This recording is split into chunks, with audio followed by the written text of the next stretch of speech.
Bonsoir mesdames, bonsoir messieurs et bienvenue à cette grande audition de ce mardi 24 décembre 2024 sur les antennes de Canal-King Télévision.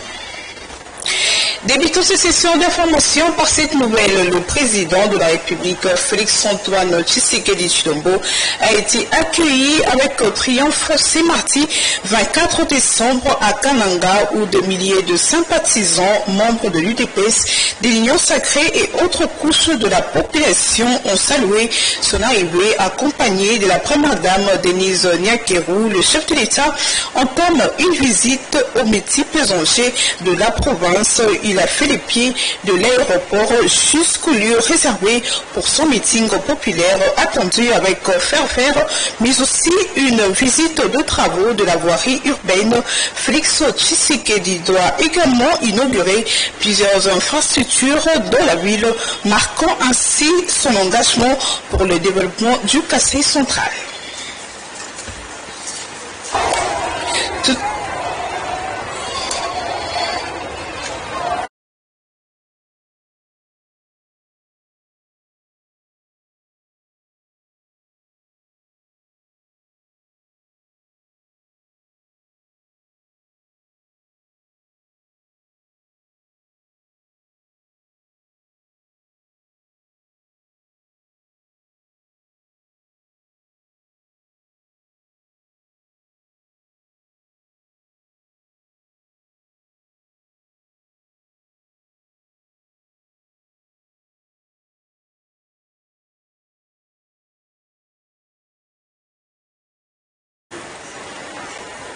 Et bien avant son arrivée, une forte délégation constituée de membres du gouvernement de plusieurs personnalités se sont mobilisées le lundi 23 décembre 2024 pour réserver un accueil chaleureux au chef de l'État, Félix Tshisekedi, pour sa visite d'itinérance à Kananga, chef-lieu de la province du Kasaï central, où l'avion présidentiel n'a pas pu atterrir faute de conditions météorologiques défavorables marquées par une forte pluie ciblée.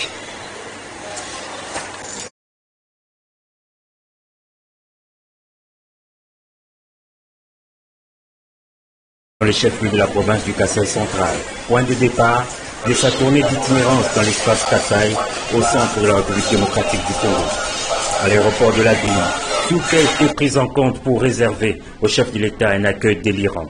Un comité d'accueil gigantesque constitué du gouverneur de province, des parlementaires, de membres du gouvernement national, provincial, des notables, de forces vives de la province est venu souhaiter la bienvenue au chef de l'État. Dans l'attente de l'arrivée de l'avion présidentiel, Dame la pluie s'est invitée à la fête. Et suite aux mauvaises conditions météorologiques ce lundi dans la ville, l'avion présidentiel n'a pas pu se poser sur les tarmacs de l'aéroport de Kananga. Programme réaménagé, la mission d'itinérance du chef de l'État dans les provinces du Kasaï central, Kasaï oriental et Kasaï débute donc ce mardi 24 décembre 2024. Et le mauvais temps du jour n'a cependant pas ralenti l'élan de joie de la population amassée sur les grandes artères de la ville avant la pluie. Il faut préciser que le séjour kanangais du président de la République prévoit de nombreuses activités, parmi lesquelles une visite d'inspection des ouvrages, notamment la route Kananga-Kalambambouji en construction et une série d'audiences avec les forces vives de la province. Et de son côté, le ministre des Finances, Doudou Fouambali Koundé Libotaï, est arrivé ce mardi 24 décembre 2024 à Mbujimayi, chef-lieu de la province du Kasaï oriental, pour mobiliser la population de ce coin du pays sur l'arrivée du chef de l'État, Félix-Antoine Tshisekedi Tshilombo à Mbujimayi. Images et commentaires. Calicot en main, banderole en l'air, échappe à l'effigie du chef de l'État sous une foule immense que la population de Mbujimayi, chef-lieu de la province du Kasaï oriental, a accueilli le ministre des Finances et au cadre du parti politique Union pour la démocratie et le progrès social, Doudou Fouambali Koundé Libotaï, ce mardi 24 décembre 2024. L'archancier national mobilise déjà toute la ville en prélude de l'arrivée du chef de l'État, Félix Tshisekedi, à Mbujimayi, dans le cadre de sa mission d'itinérance à travers les deux provinces du Kasaï. Arrivé au siège social de la fondation Doudou Fouamba, en plein centre-ville de Mbujimayi, où la population était nombreuse, pour accueillir son leader. Prenant la parole devant le membre de sa fondation, Doudou Fouamba a exhorté la base de réserver un accueil chaleureux au président de la République, Félix Antoine Tshisekedi Tshilombo, qui arrive à Mbuji-Mayi.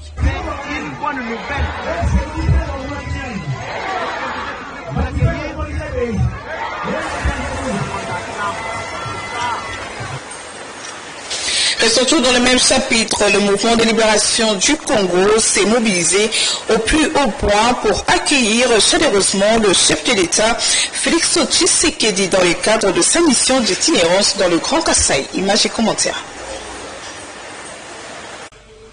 Ce lundi 23 décembre 2024, le vice-premier ministre, ministre des Transports, Voies de Communication et des Enclavements, Jean-Pierre Bemba Gombo, accompagné de son épouse, Madame Liliane Bemba, la ministre d'État, ministre de l'Environnement et du Développement durable, Eve Bazaïba Massoudi, sont arrivés à Kananga, dans la province du Kasaï central. À l'aéroport, c'est une forte mobilisation des hauts cadres et militants du parti cher à Jean-Pierre Bemba, dont le secrétaire national à l'implantation André Chimanga. Le président de la Ligue des jeunes, Aldarish Luboya Freeman, et cela sous la conduite de l'interfédéral du mouvement de libération du Congo, le sénateur Seringindu Bidoya, pour l'accueil de la haute instance du parti. La scène de l'accueil a été marquée par une ferveur malgré les mauvaises conditions atmosphériques à Kananga. Jean-Pierre Bemba Gombo, président national du MLC, s'est rendu personnellement à Kananga, malgré ses charges gouvernementales, pour s'assurer de la mobilisation en faveur du président de la République et mobiliser tant à Kananga, à Chikapa qu'à Mbuji-Mayi.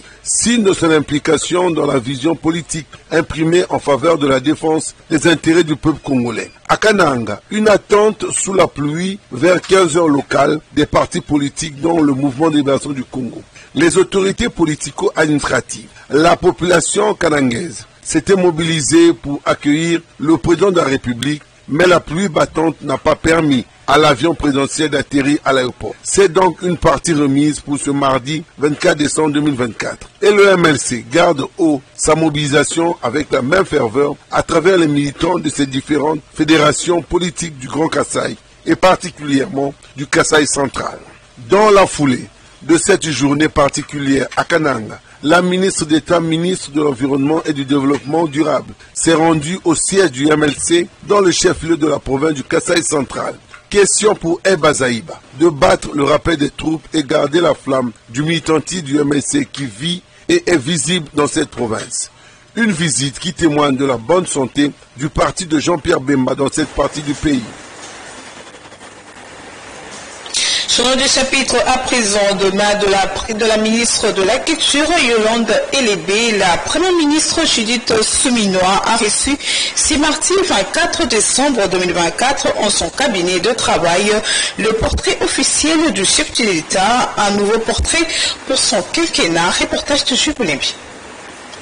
6 jours après l'avoir remis au chef de l'État, la ministre de la Culture s'est empressée de remettre cette œuvre à la chef du gouvernement. Elle est à la tête du gouvernement, c'est normal qu'elle soit la première personne après le chef de l'État à recevoir le portrait officiel, a déclaré Yolande Elébé Mandembo. Elle est la chef du gouvernement, il est normal que ce soit la première après le chef de l'État à recevoir le portrait. Et je lui ai d'ailleurs demandé si elle pourrait en faire cadeau à tout le gouvernement, ce qu'elle a accepté. Une joyeuse fête de Noël, mais également une belle année 2025 avec tous mes vœux les meilleurs de succès. Je voulais aussi et surtout la remercier pour son leadership qui nous guide et qui, moi, m'aide beaucoup dans mon travail.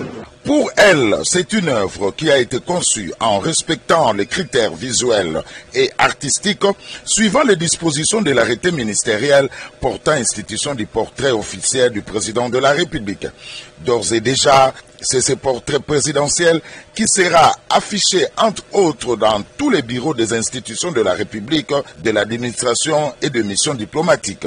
Plusieurs autres sujets liés à la culture ont également fait l'objet de discussions entre la Première ministre et la ministre de la Culture, renforçant ainsi l'engagement du gouvernement souminois à promouvoir le patrimoine culturel national.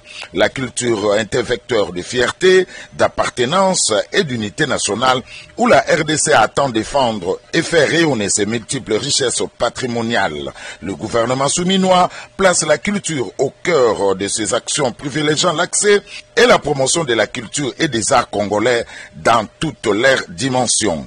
La mise en valeur de l'immense patrimoine culturel, mais aussi l'opérationnalisation du fonds de promotion culturelle. Rappelons que la RDC a inauguré le centre culturel et artistique pour les pays d'Afrique centrale le samedi 14 décembre dernier par le président de la République en présence de la première ministre et de plusieurs personnalités politiques et artistiques. Et en diplomatie, 19e intervention du Japon en RDC et la reprise de la coopération bilatérale entre la République nippone et la République démocratique du Congo. Reportage de Laetitia Louvezo, rendu par Marie Ambon. Il s'agit de la 19e intervention du Japon en RDC depuis la reprise de la coopération entre la République nippone et la République démocratique du Congo. La signature de deux accords et l'échange de notes ce lundi 23 décembre 2024 entre la ministre d'État, ministre aux Affaires étrangères, coopération internationale et francophonie et la délégation japonaise représentée par l'ambassadeur du Japon en RDC, son Excellence Ogawa Hidetoshi, et le représentant pays de la JICA. Okichi Keiichi a été en cette fin d'année une occasion heureuse de faire l'état des lieux d'un partenariat riche et tangible. Un bilan jugé largement positif en effet par Thérèse Kaikwamba Wagner, au regard de l'impact visible de nombreux projets japonais de développement en RDC. Le Japon est engagé comme partenaire dans le développement socio-économique de la RDC et ceci vient se matérialiser à nouveau à travers deux projets porteurs. Le premier concerne l'injection d'environ 3 200 000 $ américains dans le cadre de l'assistance alimentaire. Des tonnes de riz seront mises à disposition de la population congolaise. Un projet à caractère communautaire qui devrait largement profiter aux bénéficiaires. Le second projet apporte une enveloppe de 15 millions de $ américains pour la réhabilitation du pont Maréchal à Matadi et ses voies d'accès. Le Japon entend ainsi consolider un projet costaud datant de 41 ans et se montre disponible à investir davantage dans le domaine des infrastructures afin de sortir la RDC de son enclavement. Cette cérémonie a réuni dans sa partie congolaise le ministre des Affaires étrangères, coopération internationale et francophonie, ceux du plan et des transports, voies de communication et des enclavements chargés de gérer des nouveaux acteurs. Autre chose à présent, le syndicat national de techniciens de développement rural et travailleurs du Congo a tenu son assemblée générale au Congo central à Matadi pour la formation de ses membres en ce qui concerne la syndicalisation, le droit social de travailleurs dans le but de bien défendre le travailleur dans tous les secteurs de la vie. À l'occasion, la coordination provinciale et le comité des bases de SINARTEDECO ont été installés. Reportage de Alain Noka. Cette assemblée générale extraordinaire a été organisée à la province du Congo central dans la ville de Matadi par le syndicat national des techniciens au développement rural du président Bienvenu Moulenda. C'est pour la formation syndicale des affiliés du SINARTEDECO, en second lieu procéder à l'installation de la coordination provinciale de ces syndicats et en troisième position installer également le comité de base de toutes les divisions provinciales du SINARTEDECO dans la province du Congo central. En formant ses membres sur la syndicalisation et sur les droits sociaux des travailleurs en RDC, le SINARTEDECO voudrait que ses affiliés soient en mesure de se défendre et défendre tous les travailleurs devant les employeurs en RDC. Le syndicat n'est pas censé seulement être à Kinshasa, il doit être représenté partout. C'est comme ça que nous sommes ici. On a fini à Kinshasa dans toute l'administration publique. Nous sommes arrivés ici afin d'installer officiellement les comités de base de presque toutes les divisions provinciales, ici au Congo central, notamment à Matadi. La finalité des finalités, c'est qu'il faut que les agents aient maintenant le pouvoir d'expression de leurs différents problèmes. Présente à cette Assemblée générale extraordinaire des formations syndicales, la coordinatrice provinciale du signataire d'ECO Congo central, Lydie Mukanda, a démontré l'importance des assises de son syndicat. Elle a également insisté sur la détermination du signataire d'ECO à gagner beaucoup de sièges lors des élections syndicales qui se pointent à l'horizon. Notre commission c'est d'adhérer tout le membre souhaiter l'ECO doit se trouver dans toutes les divisions du Congo central et puis continuer avec l'adhésion dans les territoires, dans les districts. D'après les statistiques et évaluations, les signataires d'ECO de Bienvenue Mulenda s'étaient posés déjà à travers 24 provinces de la République démocratique du Congo et s'est engagé à s'installer à travers 2 provinces qui restent. Et en société, un cadre de la Société nationale de l'électricité s'est détaché du poteau et actuellement est accroché sur quelques habitations depuis plus de 2 jours déjà. Un danger permanent pour les habitants du quartier Moulard dans la commune de Bondalungwa. Reportage de Mao Ambongo et Choming Kassiama.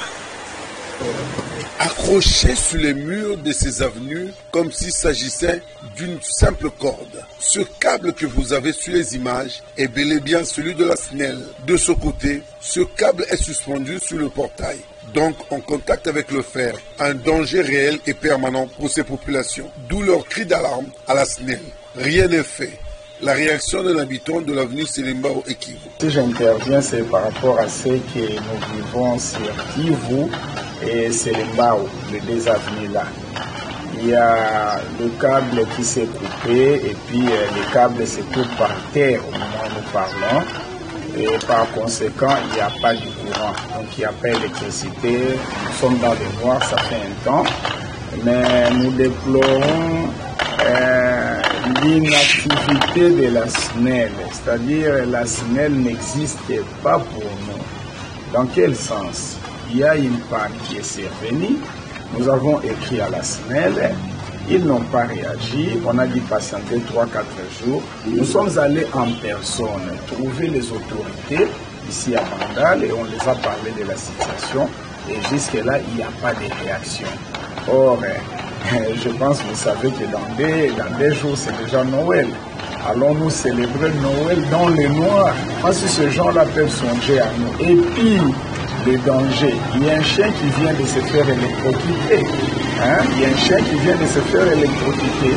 Donc, si par mégarde, un enfant passait par là et qu'il touchait ce mur-là ou bien cette région-là par mégarde, ça sera autre histoire.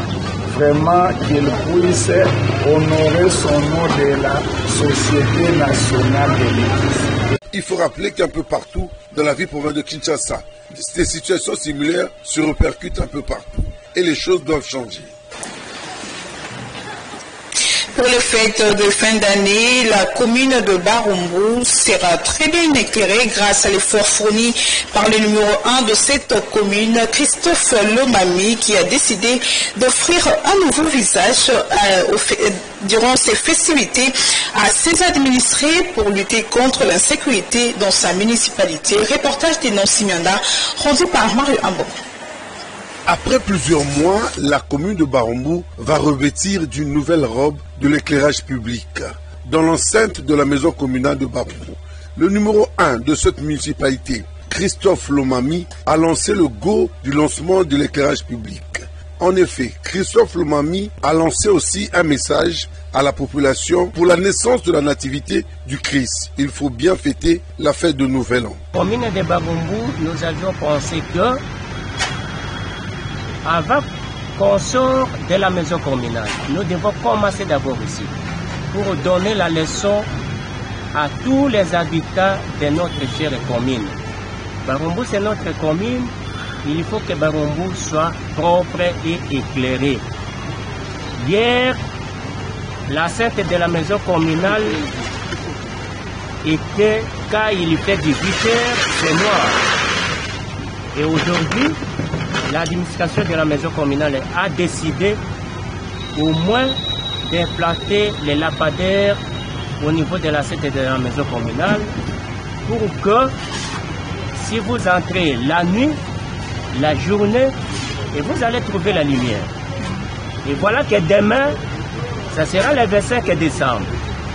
la naissance de Jésus. Et aujourd'hui, Barumbu a décidé de mettre également la lumière parce que nous voulons recevoir Jésus avec la lumière.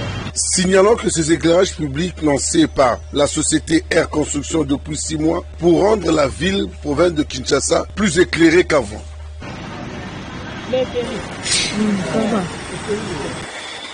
Et toujours en société, alors que les fêtes de Noël approchent à grands pas, le couturier déplore de la manière dont le travail perd ses fondements. Les clients ne confectionnent pas des vêtements comme d'habitude pour les fêtes. Reportage de Bénédicte Diavangama et Cheminga Kassiama. À un jour de la Noël, nos reporters ont fait la ronde de quelques tailleurs de la commune de Bondalungwa ainsi que Selembao. Ces fêtes semblent être moroses par rapport aux années passées. Les tailleurs, eux, déplorent que l'argent ne circule pas. Voilà pourquoi plusieurs parents préfèrent acheter les vêtements dans les friperies que d'aller chez le tailleur qui pourrait leur coûter un peu plus cher. Ils ne sont pas encore payés avec cette dépréciation constante de la monnaie. Autre difficulté est que les Kinois préfèrent de plus en plus les habits importés.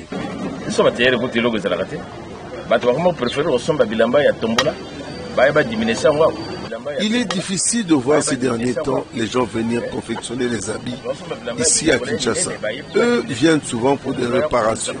Avec cette situation financière, les gens ont du mal à acheter des tissus pour les fêtes.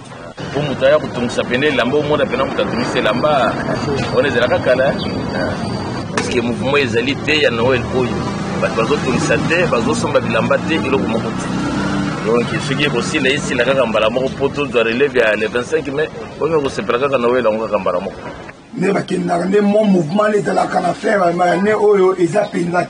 l'argent ne circule pas. Pourtant, les tissus dans les magasins sont là. Et les gens préfèrent les friperies.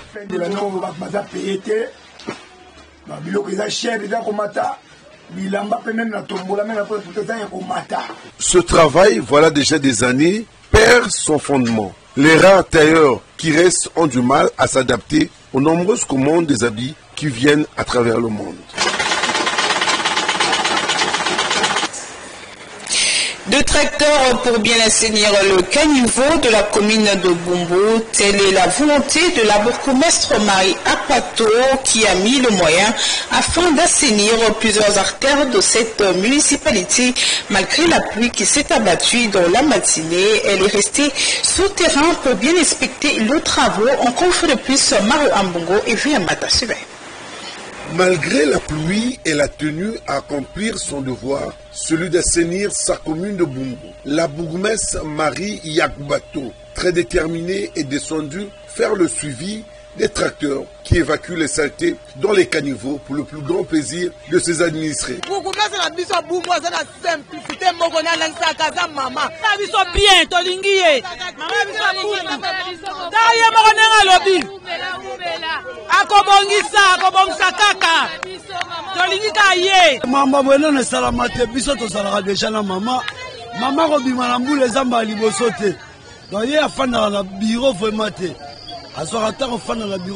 Chaque fois, à un mouvement. Le mouvement n'a pas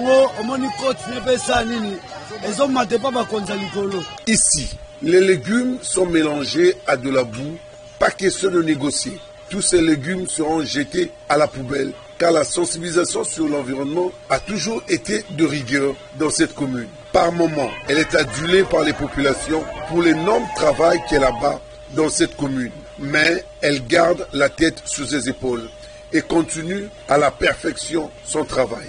Marie Yakbato essaie de réguler aussi, quand il le faut, la circulation pour atténuer les embouteillages. De son travail de bourgmestre, elle y met de la discipline. Vétère. Konzambo katangwa nomaki biso alobaki na biso donc apesaki biso deux missions. Mission na ye ya liboso ezalaki salubrité. Yami balé ezalaki insécurité. Ngai il faut na sepela parce que mokonzi mboka son excellence Félix Antoine Tshisekedi Tshilombo a pesa confiance pour a placer na tête à Bumbu. Pourquoi pas ngai pe na zone sele confiance wana. C'est-à-dire que nyonso ozomona nazosala ngo na vision na ye elongo na mokonzi na biso vi province ya Kinshasa, son excellence Daniel Bumba na molandi na ye Edi Yeli Molangi. D'une commune à une autre en ces fins d'année, parmi les communes phares de la ville de Kinshasa, la commune de Kinshasa continue ses assainissements comme l'exige le gouverneur de la ville, Daniel Bumba. Face à cette situation, le bourgmestre de la commune mère, Bienvenu Mbalibi, continue l'assainissement dans sa municipalité. Reportage de Nancy Mianda, rendu par Mario Ambongo. C'est vrai. La détermination au rendez-vous, appuyée par ses collaborateurs adjoints, chefs de quartier, brigadiers, éboueurs et autres bienvenus, Mbalibi Mfama, bourgmestre de la commune de Kinshasa, est opiniâtre de faire de l'opération coup de poing lancé dernièrement par le premier citoyen de la ville de Kinshasa, Daniel Bumba Lobaki, son cheval de bataille, afin de redorer l'image de la ville province de Kinshasa, galvaudée par les constructions anarchiques, kiosques, marchés pirates et autres pendant plus d'une décennie, signalant que pour ce samedi 21 décembre, les tronçons concernés par l'opération étaient l'avenue Kassavubu au croisement Kabambare.